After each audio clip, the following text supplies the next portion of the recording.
প্রবাসী কল্যাণ মন্ত্রী বিপিনুর, আপনার প্রথম কথাটা ভালো লাগছিল যে ইন্ডিয়ার থেকে যদি 1-1.5 লাখ টাকা যাইতে পারে মধ্যপ্রাচ্যে প্রবাসীরা, তাহলে কেন বাংলাদেশের মানুষ যাইতে পারবে না? কথাটা শুনে মনটা ভরে গেছিল।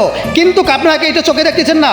লক্ষ লক্ষ প্রবাসী আছে মধ্যরাষ্ট্রে, তারা কেন গ্রেপ্তার হচ্ছে এখন? আপনারা কেন আগে অবৈধদের বৈধতার ঘোষণা দেন নাই? কেন আবেদন করেন নাই?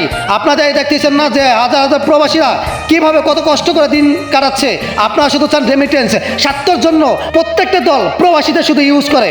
প্রবাসীদের দুঃখের সময় থাকে না, সুখের সময় তাদের প্রবাসীদের ডাকে।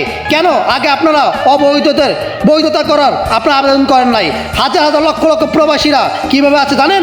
আপনারা তো থাকেন না, আপনারা তো কখনো জেলখানাও দেখেন নাই প্রবাসী এসে, তাহলে কিভাবে বুঝবেন যে প্রবাসীরা কত অশান্তিতে আছে যারা অবৈধ লোক? কেন আপনারা বৈধতা ঘোষণা করেন নাই? কেন আপনারা আবেদন করেন নাই?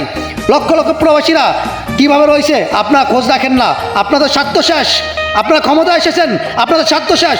এই জন্য প্রবাসীদের এখন কিছু মনে করতেছেন। আপনারা যখন স্বার্থর প্রয়োজন হবে তখন প্রবাসীদের ডাকবেন, প্রবাসীদেরটা খাবেন, প্রবাসীদের কষ্ট বুঝবেন না।